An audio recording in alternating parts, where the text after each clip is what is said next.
5월 21일입니다. 가정의 달 5월의 21일을 10년 전인 2007년도부터 우리나라는 법정 기념일로 제정을 해서 둘이 하나가 된다라고 하는 그런 부부의 날이다라고 정하고 있습니다. 모르는 분들이 많겠습니다만 5월 21일은 부부의 날입니다. 부부라고 하는 것은 남편과 아내를 말합니다. 남편이 행복해야 되고 아내가 행복해야 되고 그래야 그 가정이 행복합니다. 서로가 잘하자. 남편이 아내에게 잘하자. 또 아내가 남편에게 잘하자. 그래서 남편이 행복하자. 아내도 행복하자. 가정이 행복하자. 그래서 부부의 날입니다. 가정에서는 남편이 참 중요합니다. 아내도 중요합니다. 모두 중요합니다. 근데 오늘은 성경에 남편이 어떻게 그 역할을 기록하고 있는가? 남편은 어떤 인물이어야 하는가? 어떤 사명을 갖고 있는가? 라고 하는 말씀을 성경을 통해서 듣기를 원합니다. 거기 가운데 우리 부인 되시는 분들은 내 남편이 들었으면 좋았겠는데 그럴 분들이 계실 줄 알겠습니다만 만약에 여러분 남편이 계시지 않는다면 이런 남편이 되게 도와주세요. 기도할 수 있기를 바랍니다. 혹 남편이 먼저 천국 가셨다면 내 아들이 이런 남편이 되기를 원합니다. 아들 가정이 이런 가정이 되기를 원합니다. 함께 들을 수 있기를 바랍니다. 성경에 나와 있는 창조의 역사 가운데 이렇게 해석한 사람이 있습니다. 남자의 사명이 있다.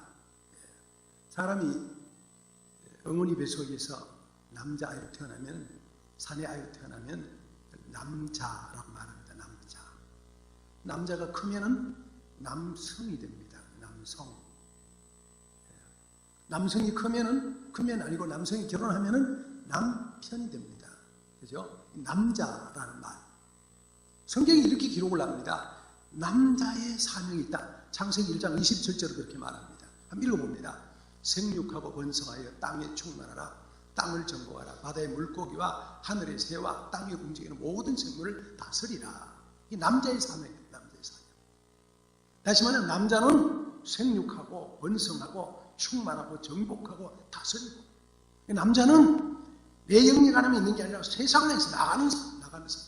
온 세상을 다니면서 생육하고 번성하고 충만하고 다스리고 정복하고 그런 남자입니다. 여러분 남자들이요. 이런 남자들이 되시기를 축복합니다. 그 다음에 이런 남자가 남편이 됩니다. 남편의 사명 시작. 이는 내 뼈 중에 뼈요 살 중에 살이라. 이것을 남자에서 취하였은즉 여자라 부르리라. 누굴 보고 하는 말일까요? 하와를 보고 하는 말이죠. 이거는 이제 남편 된 아담이 자기 아내 하와를 보고 이는 내 뼈 중에 뼈요 살 중에 살이다. 다시 말하면 남편으로서 가정에 들어가서 가정을 저렇게 아름답게 지켜야 될 책임이 있는 사명자다. 그런 말. 그러니까 남자는 말이요. 남성으로서의 사명이 있고 남편으로서의 사명이 있습니다. 이 두 가지를 다 잘 할 수 있기를 축복합니다. 그런데 여러분 남성, 남자, 남편 그럴 때 여러분 뭐 잘 아는 말씀을 이런 남자는 어떤 남자가 되어야 되냐 그럴 때 이런 얘기하죠. 남자라는 말, 남자라는 말, 그죠? 밑에는 힘력이 있고 위에는 입구자가 있고 열십자가 있다. 이걸 뭐라고 설명하죠? 남자라고 하는 남성이라는 사람은 10명의 이불, 식구를 먹여 살릴 수 있는 능력이 있어야 제대로 남자다. 그런 얘기를 풀이 합니다. 그죠? 내가 알고 있는 말씀인데요. 남자는 10명의 사람을 먹일 수 있는 능력이 있어야 제대로 된 남자다. 요즘은 저기 그냥 안 가도 되죠. 한 5명. 저 같으면 5명. 아니면 4명. 짧으면 3명까지라도 하여튼 남들을 먹일 살릴 수 있는 능력이 있어야 이 남자입니다. 그죠? 좀 걸리는 분이 있더라도 하면 하시기 바랍니다. 남자는 이런 에너지가 있고 힘이 있어야 돼요. 그래서 먹여 살릴 수 있는 힘이 있어요. 용기가 있고 힘이 있고 그래서 정복하고 다스리고 충만하고 생육하고 그래요. 그게 남자예요. 여러분 가정에는 이런 남자가 있고 남편이 있고 남성이 있어야 합니다. 그리고 또 남성과 함께 더불어 아내가 있고 여성이 있어야 됩니다. 그래서 가정에는 무엇보다 중요한 분들은 남편이에요. 남편이 가정의 제사장이고 가장입니다. 그 위치가 잘 세워져요. 성경에 남편은 어떻게 표현을 하고 있느냐 이걸 우리가 함께 봅니다. 오늘 우리가 베드로전서 3장을 봤습니다. 자, 성경의 남편은 첫째, 성경의 지식을 따르는 남편. 시작. 성경의 지식을 따르는 남편. 7절 시작. 남편들은 이와 같이 지식을 따라 너희 아내와 동거하고. 남편은 뭘 하라고요? 지식을 따라 너희 아내와 동거하고. 지식을 따라. 지식을 따라. 여러분 베드로는 결혼한 사람입니다. 그죠? 뭐 천주교는 캐토 베드로가 이렇잖아요. 베드로는 결혼한 사람이고 아내도 있고 장인도 있고 장모도 있는 그런 사람입니다. 그런데 그 베드로가 세상의 남자들을 향해서 남편을 향해서 하는 말입니다. 지식을 따라 아내와 동거하라고 해요. 지식을 따라라는 말은 무슨 말이냐면 성경의 지식을 따라서 동거하라고 해요. 성경의 가르침대로 살아야 된다고 해요. 남편의 책임이 성경에 나와 있다는 거예요. 그 남편의 책임을 성경에서 뭐라고 말하는지를 알아야 되고 그 말을 따라서 살아야 된다. 그렇습니다. 부부는 성경의 원리대로 살아야 돼요. 남편은 남편의 원리대로, 아내는 아내의 원리대로 살아야 됩니다. 그 원리대로 살아야 크리스찬들이 바르게 살 수 있습니다. 하나님이 사람을 만들고 사람들에게 살아갈 수 있는 방법을 다 제시해 주는 그 방법을 우리가 정확히 알고 방법대로 사는 것 참 중요합니다. 베드로는 그걸 잘 기억을 해라. 그리고 그대로 살아라.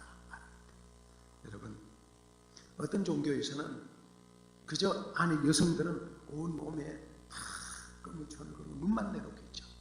그 여성들을 여러분 가두어 놓고 어떤 데는 여성들을 묶어 놓는 데도 있습니다. 우리 지구상 어느 동네는. 그런데 하나님은 우리에게 일남 일녀의 가정을 이루게 만드셨고 아내의 삶을 있고 남편의 삶을 있게 만들었습니다. 그리고 그 가정의 가장을 남자로 세우셨습니다. 가장으로 세우신 남자가 해야 될 일이 너무 중요한데 그 남자가 무엇보다 중요한 것은 지식을 가는 사람. 지식. 그 지식이 뭐요? 성경이 말하는 성경의 지식. 성경의 지식을 얘기할 때에 여러 가지 말씀을 하고 있는데 어느 글에 나와 있는 글입니다. 영국의 크리스찬 투데이라고 하는 잡지에서 성경적 결혼 생활을 위한 5가지 요소라고 해서 이걸 가지고 왔어요. 첫 번째, 하나님께 가장 우선순위를 둔다. 이렇게 말했어요. 가정은요, 이렇게 생겨요. 이렇게. 맨 위에 하나님이 계시고 밑에 남편과 아내가 삼각형. 하나님이 정점에 계세요. 맨 위에 영광을 받으시고. 그리고 밑에 바탕을 딱 받치고 있는 게 한쪽에 남편이고 한쪽에 아내예요. 여러분 여기 한쪽이 비면 안 되죠. 이쪽 떨어지면 안 되잖아요. 이쪽 떨어져도 안 되고. 이렇게 가정을 탁 하는 거예요. 맨 꼭대기는 하나님이 계세요. 가정 원리 맨 첫째는 하나님이 제일 위에 있어요. 하나님이 가정의 주인이 되시고 하나님이 기뻐하시고 하나님께 영광을 돌리고 하나님이 첫째로 가정을 통해 영광을 받아요. 성경이 뭐라 그래요? 마음을 다하고 뜻을 다하고 목숨으로 힘을 다하여 주의 하나님을 사랑해라. 하나님을 사랑이 제일 첫.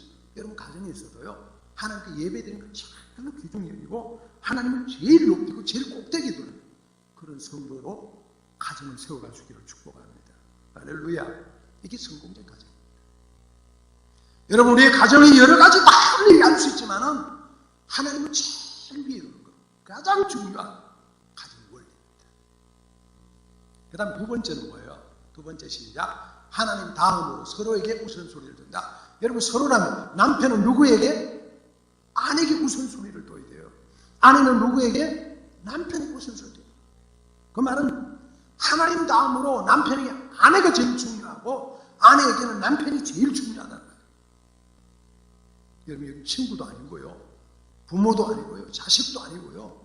누구도 아니고요. 서로가 제일 중요해요. 그럼 남편은 당연히 누가 제일 중요해요? 아내가 제일 중요해요. 아내가 제일 중요해요.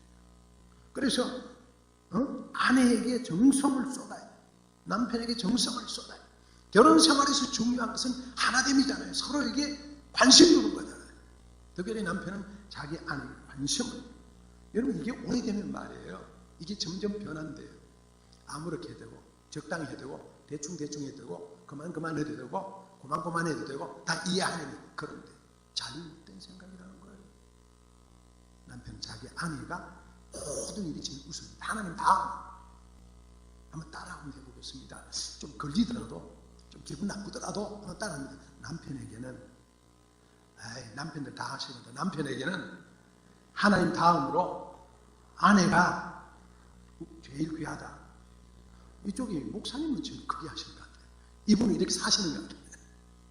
여러분 모든 남편들 마찬가지입니다. 하나님 다음으로 제일 귀한 게 아내입니다. 아내에게 우선순위를 둬야 됩니다. 거꾸로 아내들도 마찬가지. 아내들 따릅니다. 아내들이요 하나님 다음으로 남편이 가장 귀합니다. 여러분 그렇게 사시기를 축복합니다. 세 번째는 서약을 이루어서 강하게 헌신한다. 여러분 우리가 뭐래요? 이러한 적 이제 둘이 아니라 한 몸이 이름으로 하나님이 딱 지어준 사람이 나누지 못할지 결혼을 이런 서약 다 했습니다. 그죠? 아는 사람 있나요? 다 했잖아요. 그러니까 그 약속을 지켜요. 여러분 결혼할 때 잘하겠다고 정말 아내에게 잘하고 남편에게 잘하고 약속했으니까 그 약속을 해야 돼요. 30년이라도 40년, 50년이라도 그 약속이 유효한 거예요. 그걸 잘 지켜야 돼요. 그다음에 부부는 약속 위에 세워져 있는 겁니다. 남편에게는요, 아내에게 막 헌신했던 거잖아요. 저도 생각하다 보면 어떨 때는 좀 소홀히 지려고 그러면 내가 결혼할 때 했던 그런 생각이 들 때가 많아요. 억지로 막 결혼하자고 해서 결혼했으면 잘해줘야지. 그런 생각, 서약해줘요, 서약.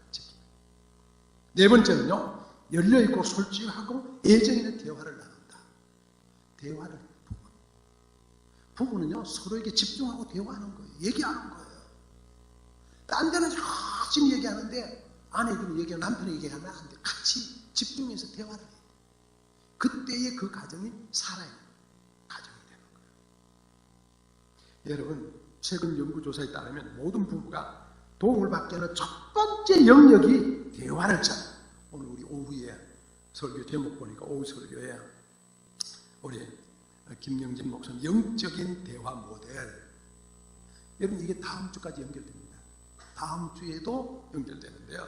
어떻게 하면 부부가 대화를 잘할까? 혹시라도 조금이라도 내가 은혜를 받을 때 오후 예배에 오시기 바랍니다. 정말 은혜스러운 강의를 들을 수 있습니다.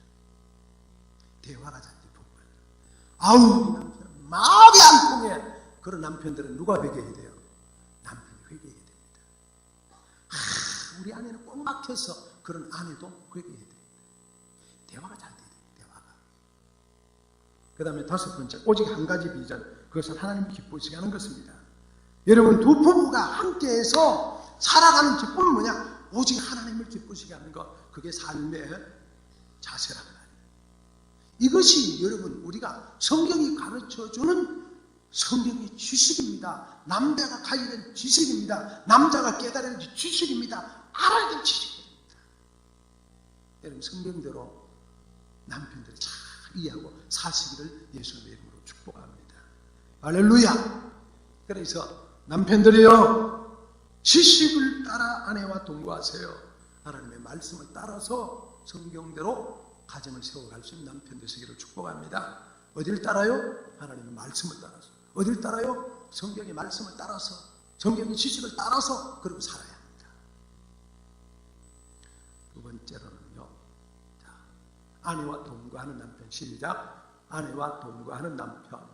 역시 오늘도 7절이죠. 시작. 남편들아 이와 같이 지식을 따라 너희 아내와 동거하고. 여러분 동거라는 뭐예요? 같을 동자 거할 것자. 같이 거한다면 같이 산다는 말이에요. 그죠? 여러분 동거의 첫째가 창세기 2장 24절입니다. 이러므로 남자가 부모를 떠나 그의 아내와 합하여 둘이 한 몸을 이룰지로다. 한 몸을 이루는 게 동거한다는 말입니다. 그렇습니다. 남편은 부모를 떠나서 가정을 떠나 새로운 가정을 이루어서 아내와 연합하고 동거해야 합니다. 연합하고 동거해야 합니다. 이런 의미에서 결혼한 사람은요, 부부는 떨어져 살는 것은 성경적이지 않습니다. 합해서 같이 살아야 합니다. 특별한 경우는 그럴 수 있겠습니다만은 합하는 것이 원칙입니다. 저는 조금 봤는데요, 기러기 엄마들 본 적이 있어요. 기러기 엄마들이 정말 한국의 아빠들은 돈 벌고 엄마들은 미국 가서 어제 학군 좋은 데 가서 막 거기서 부모들이 한국에서 보내는 돈 가지고 자식 공부시킨다고 엄마들이 가 있는 데 있잖아요. 가서 얘기를 들어보니까요, 그 엄마들이 못 살 일이래요. 애들 아침 학교 보내고 외로워가지고 뭐 아빠는 열심히 돈 버는데 아빠들 가지도 못하고 그 미국 가가지고 외국 가서 그렇게 공부시키는 고생하는 그런 얘기들 제가 들은 적이 있어요. 조금 본 적이 있어요. 여러분, 자녀 공부도 중요하고 자녀 출세도 중요하고 미래도 중요하지만 부부는 동거에 같이 살아야 됩니다. 일시적으로 그럴 수 있지만 합해야 됩니다. 무엇보다 부부는 연합하고 동거해야 됩니다. 그러지 않으면 문제가 일어납니다. 여러분, 진정한 동거는요, 부부밖에 없어요. 결혼해서 부부가 동거를 합니다. 자식이 생깁니다. 그죠? 하나, 둘, 셋 생깁니다. 때가 되니까요, 이 자식들이 하나가 가고 둘이 가고 셋이 다 가버리고 그 다음에 또 발랑 둘만 남게 돼요. 어느 순간에 그렇게 되더라고요. 어느 순간에 다 짝을 찾아 나가고 둘만 딱 남는데 이 부부가 동거하는데 여기에 문제가 생기면 안 되잖아요. 이게 중요해요. 성경에 같은 동거하는 입장에서 가장 좋은 표현이 뭐냐면 지체라는 표현입니다. 몸 가운데 분쟁이 없고 오직 여러 지체가 서로 같이 돌보게 하시느니라. 여러분, 동거하는 사람들은요, 어떻게 해요? 분쟁이 없고 서로 돌보고, 그게 동거예요. 지체처럼 사는 거예요. 모양은 다르지만 같이 느끼고요, 기능은 다르지만 같이 감정 느끼고요, 서로 돌보는 거예요. 그게 동거예요. 그게 부부예요. 여러분, 남편이 아프면 아내가 아파야 되고요, 아내가 아프면 남편이 같이 아파줘야 합니다. 아내는 아파서 죽는데 남편은 전혀 감정이 없어. 그건 무죄입니다. 같이 아파야 됩니다. 몸이 아프란 말이에요. 마음이 같이 아파요. 아내는 막 속이 상해 미치겠는데 잠을 못 자는데 아내는 남편 아무 생각 쿨쿨 잠자. 그거 잘못하는 겁니다. 왜? 동거하지 못하는 거예요. 같이 생각을 해야 됩니다. 그래서 그런 의미에서 남편과 아내는 진정으로 동거해야 되는데, 이 동거를요, 성경에서 가장 잘 보여주고 있는 말이 이 말이에요. 고린전서 1장 시작. 모두가 같은 말을 하고 너희 가운데 분쟁이 없이 같은 마음과 같은 뜻으로 온전히 합하라. 이게 같은이라는 말이 3번 나옵니다. 시작. 같은 말, 같은 마음, 같은 뜻. 이게 부부의 모습. 이 교회가 이렇게 하라는 말입니다. 근데 부부가 이렇게 해요. 왜? 같은 지체니까. 한 몸이니까. 여러분, 그런데 한 몸인데 부부가 아무리 말해도 남편이 몰라, 안 들어. 그걸 우리 뭐라 그래요? 속이에 경일기에. 그럼 그 남편이 잘못하는 거예요. 그죠? 아내가 막 목숨을 걸고 얘기해도 몰라. 그건 잘못하는 거예요. 마음도 그래요. 남편이 이게 바둥바둥인데 아내는 나는 몰라. 이것도 문제예요. 같은 마음. 어떻게 돼요? 같은 뜻이 돼요. 같이 합해야 돼요. 이거예요. 근데 여러분, 혹시 한번 생각해 보세요. 여러분의 아내는 행복합니까? 여러분 남편이 행복합니까? 여러분이 행복합니까? 혹시라도 말이에요, 내 남편이 나 몰래 눈물 흘리고 그러지 않아요? 혹시라도 내 아내가 나 몰래 나 때문에 눈물 흘리고 그러지 않아요? 잠 못 자고 속상해하고 막 그러지 않냐 이 말이에요. 그게 뭐가 문제예요? 동거하는 게 문제예요. 제대로 못해서 그런 거예요. 동거해야 돼요. 동거란 말은 정말 연합을 해야 된다는 거예요. 여러분, 우리가 부모를 떠나서 한 연합체가 되잖아요. 그래서 그 기업에 같이 살아요. 그래서 성경이 말합니다. 아내와 동거하고. 저는 이 말씀을 준비하다가 떠올랐던 장면이 있어요. 제가 한 10여 년 넘게 전에 러시아 모스크바에 아버지 학교 선교를 간 적이 있어요. 근데 모스크바에 말씀드렸어요. 모스크바에 가면은 전부 이제 우리나라의 그 주재원들, 뭐 대사관, 영사관 직원들, 그리고 우리나라 뭐 LG, 삼성 뭐 이런데 회사의 간부들, 그런 사람들이 러시아에 와 있는데 다 그 사람 특징이 있더라고요. 시험 치는 건 자신이 돼요. 뭐든지. 공부하는 게 자신이 그런 사람들. 그러니까 사람들이 좋아가지고 여러분 일이 얼마나 많은지 그 회사가 낮에 출근하면 하루 종일 일하다가 그 일을 싸가지고 집에 온다는 거예요. 집에 와가지고 밥 먹고 또 자기 방에서 그걸 해야 된대요. 또 그걸 해야 된대요. 그러니까 아내는요 모스크바를 밖에 나가면 함부로 못 다닙니다. 무서워서 납치될 것 같아서. KGB 무서운 눈에 함부로 못 다니다. 말도 안 통하지만. 그래서 집에 있다가 하루 종일 있다가 남편이 들어오면은 남편이 대화하고 많은 말을 해야 되는데 바쁜 거예요. 돌볼 시간은 얘기할 시간 없는 거예요. 아내가 이 아내는 정말 감사합니다. 외국에 가 있지요. 가족들도 지금이야 뭐 영상통화라도 얼마든지 하지만 옛날엔 그것도 안 됐잖아요. 그래서 남편이 얘기 좀 해야 남편이 너무 바빠가 얘기를 못 해준대요. 아버지한테는 엄마들이 한결같이 하는 말이 미치겠대 죽겠대요. 하루에도 10번씩 더 생각나는 게 아파트에서 뛰어내리고 싶은 생각이 수도 없이 생각해요. 근데 남편은 그걸 몰라요. 왜? 당연히 이렇게 살아야 되는 줄 알고 이 경쟁사가 이렇게 지내야 되는 줄 알고 아내가 조금 참으면 되지 이건 뭐 기울 것 아닌데 이렇게 생각한다는 거예요. 이게 일반적인 모습 같아요. 그런데 여러분 동거한다는 말은요 서로가 정말 한 마음을 가지고 마음을 편안하게 해줘요. 남편들이요 내 아내의 마음에 정말 못 박지 말고 편안하게 얘기해 줄 수 있고 그렇게 원하지. 아내들 마찬가지입니다. 내 남편에 대해서 정말 추구하는 게 있다면 내가 할 수 있는 것을 도와줬어요. 그래가지고 결국이 뭐예요? 저 두 말 밑에 뭐예요? 온전히 합하라. 온전히 합하라. 여러분 20년, 30년, 40년 사는데 부부 따로 요즘 그래서 따로라는 말이 너무 자꾸 입에 올리기도 못한 존론이라는 게 너무나 많잖아요. 왜 그래요? 온전히 합하지 못해서 그런 거예요. 그게 온전히 합해라. 이것이 성경이 우리가 말하는 동거라는 말입니다. 같은 말, 같은 마음, 같은 뜻 그리고 결론은 뭐예요? 온전히 합해라. 남편들이 그럴 수 있는 남편이 되시기를 축복합니다. 왜 아멘 안 하세요? 남편들이 그런 남편들이 되시기를 축복합니다. 따라합니다. 아내의 잔소리에 귀를 기울이자. 하기가 참 싫은가 봐요. 다시 한번 아내의 잔소리에 귀를 기울이자.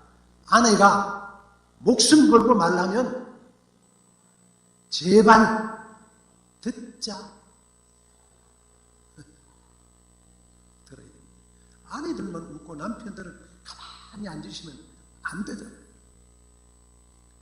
세 번째는요, 아내를 연약한 것으로 아는 남편입니다.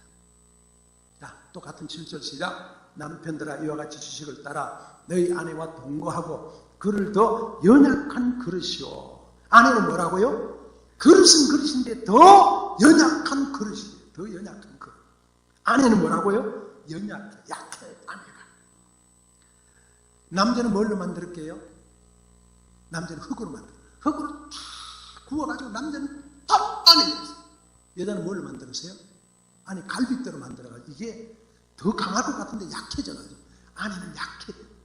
여러분 만들기를 하나님 만들기를 남자는 이렇게 우락부락하게 만들어놨어요. 아내는 어떻게? 섬세하게 만들었어요.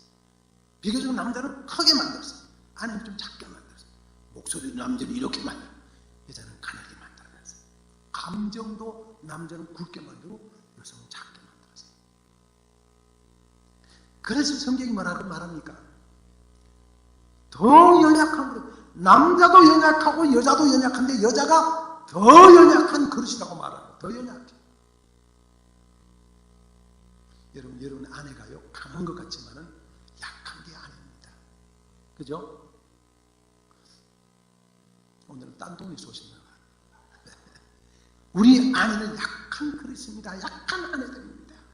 그런데 그 약한 아내에게 남편도 담겨있고 자식들도 담겨있고 가정도 담겨있습니다. 이것이 깨지면요 다 깨지는 거예요. 누가 깨져요? 가정도 깨지고 남편도 깨지는 거예요. 그래서 더 연약한 그릇인 아내를 잘 이해를 해야 돼요. 정신적으로도 약하고. 여러분 요즘에 우울증이 많이 일어나는데 주로 많이 일어나는 게 여성 쪽에서 많이 일어난대요. 여성 쪽에서. 왜? 환경이 안 따라오고 여러 가지 문제에 자존심 상하고 여러분 우울증 일종의 자기애라는 자기애. 내 자신이 엄청나게 나가 대단하다고 생각하는데 현실이 안 따라가니까 우울증이 생긴다. 이게 아내들에서 많이 일어나는 현상이라는 거예요. 그래서 내 아내는 연약한 것이다. 여러분이 봐셔서 아유 우리 아내는 얼마나 강한데 잔소리 얼마나 잘해야 되는데 아내는 절대로 나보다 약하지 않아요. 아닙니다. 아내는 약합니다. 요만한 것에 상처받고요. 요만한 것에 못 견뎌하고요. 그게 아니에요. 그래서 성경이 그렇게 가르치잖아요. 그를 더 연약한 것을 이해하라.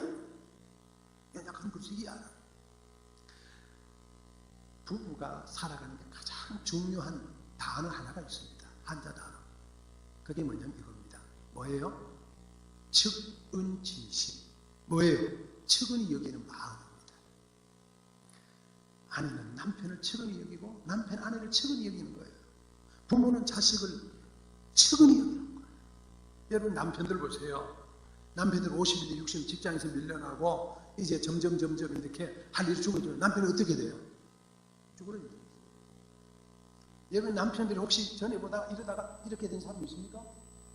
키도 적어진대. 키도 올라갔다가 줄어진대요. 왜 그래요? 힘드니까. 여러분 직장에 나갔다 오는 남편이 들어오면은 어떤 마음을 가져야 돼요? 우리 남편이 대단한 직장에서 스트레스 받고 그런데 살아나는 얼마나 애쓰고 가족 먹이 살 저 애쓰고 오는구나. 그럼 남편이 어떻게 해야 돼요? 돌아자마자 신발 빨아보세요. 양말 빨아보세요. 그러지 말고 마음을 이해해주면서 왜 웃어요? 그렇게 안 하는데 웃기를 해야 돼. 그 다음에 아내를 바라보는 남편은 어떻게 해야 돼요? 아내가 잠을 잔단 말이에요. 그럼 어떻게 생각해야 돼요? 측은한 마음. 아유, 저 아내가 얼마나 힘들까? 얼마나 힘들까? 마음으로 천한 생활 가지라고. 측은지심이 제일 중요한 거예요. 그래야 서로를 이해할 수 있는 거예요. 그렇잖아요. 그 아내가 힘든 거 여러 가지로 생각해보면 안타까운 마음으로 연약한 그릇이라는 생각을 하고 그를 측은하게 여기고 가까이 가지고 잘해주려고 노력하는 그런 마음들이 우리에게 있어요. 그게 남편이 아내에 대한 마음을 갖는 거예요. 그래서 여러분 그 아내가 요구하면 들어줬어요. 며칠 전 제 아내가 웬일인지 그날은 서비스가 좋아요. 여러 가지로. 그러더니 제가 앉아있으니까 문을 열고 왔다 갔다 몇 번 하는 게 제 느낌에 저 사람이 무슨 할 말이 있다. 근데 말을 하는 거 있는 거예요. 그럼 제가 그랬어요. 여보, 당신 모습이 오늘 꼭 뭐 마리오 강아지 같다? 제가 그런 얘기를 했어요. 할 말이 있는 것 같아. 왔다 갔다 하는 게. 그랬더니 하는 얘기가 당신이 어떻게 알아요? 모습이 꼭 그래. 그랬더니 들어와서 하고 싶은 얘기를 하는 거예요. 여러분 그 사람들의 마음 속에 하고 싶은 얘기들이 있습니다. 아내 속에 하고 싶은 얘기를 하게 만드는 것이 남편이 해야 될 일들입니다. 하지마, 듣기 싫어, 맨날 똑같은 말해, 아이 당신 근데 그 말밖에 안 껴. 그러면 안 됩니다. 그 속에 하고 싶은 그 말을 터뜨려줘야 돼요. 말하게 해줘야 되고 들어줘야 됩니다. 그게 마음을 읽어주는 거예요. 그 측은지심 이해하는 거예요. 여러분 기억하십시오. 우리말에 깨진 그릇이 오래 간다고 하잖아요. 그죠? 깨진 그릇이 오래 간다. 금이 간 그릇이 오래 간다. 여러분 아내는요 깨진 것 같지만 연약한 것처럼 오래 갑니다. 여러분 남편들이 갈 때 늘 그러잖아요. 맨 마지막까지 자식들이 돌봐야 아니에요. 며느리가 아니에요. 아들이 아니에요. 누가 돌봐요? 아내가 돌봐요. 그렇게 생각하면 남편들이 아내에게 잘해요. 다 그런 건 아니지만 되게 그런다는 거예요. 그렇게 생각하면 내 아내를 연약하고도 너무나 소중한 그릇으로 이해를 해야 됩니다. 제일 우리가 잘못하는 사람이 자기 아내를 몰라주는 사람이에요. 평생에 자기가 잘못하는 거예요. 나중에 고생을 자초하는 거예요. 나중에 아내가 그럴 수 있잖아요. 당신 나이 많고 내 젊을 때보다 그럼 어떻게 하겠어요? 그래 지금부터 잘해야 돼. 책임지심이 너무나 중요한 거예요. 마지막 네 번째 말씀입니다. 시작. 아내를 귀히 여기는 남편. 역시 7절 시작. 또 생명의 은혜를 함께 이어받을 자로 알아 귀히 여기라. 이는 너희 기도가 막히지 아니하게 하려 함이니라. 뭘 얘기합니까? 남편들아, 지식을 따라 아내와 동거하고 저를 더 연약한 그릇이요 생명의 은혜를 함께 이어받을 자로 알아 귀히 여기라. 아내를 귀히 여기란 말이에요. 왜 생명의 은혜를 함께 받을 자로 알아? 이 말은 뭐냐면요, 천국에 같이 갈 동반자다 그런 말이에요. 동반자. 누구랑 같이 천국 가요? 아내와 같이 가요. 누구랑 같이 가요? 남편과 같이 가요. 마지막까지 같이 갈 동반자이기 때문에 잘해주라고. 아멘 한번 하시기를 축복합니다. 여러분, 가정이 뭐냐? 단순하게 사는 것만 아닙니다.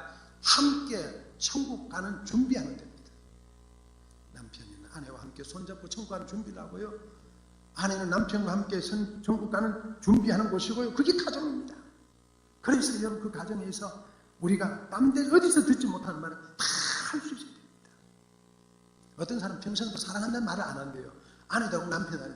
왜 하세요? 나쁜 말 아닙니다. 예수님도 그러셨잖아요. 네가 나를 사랑하느냐? 묻잖아요. 요한의 아들 시몬아, 네가 나를 사랑하느냐? 주님이 뭐예요? 그 사랑한다는 말을 듣고 싶은 거예요. 예수님이 듣고 싶은데 왜 사람들이 못해요? 자기 아내 보고 자기 남편 왜 못해요? 사랑한다는 걸 얼마든지 알 수 있어야죠. 집안인데 생명의 은혜를 함께 이어받을 자, 천국에 같이 갈 자인데, 동반자인데, 손잡고 갈 자인데 왜 같이 그런 말 못해요?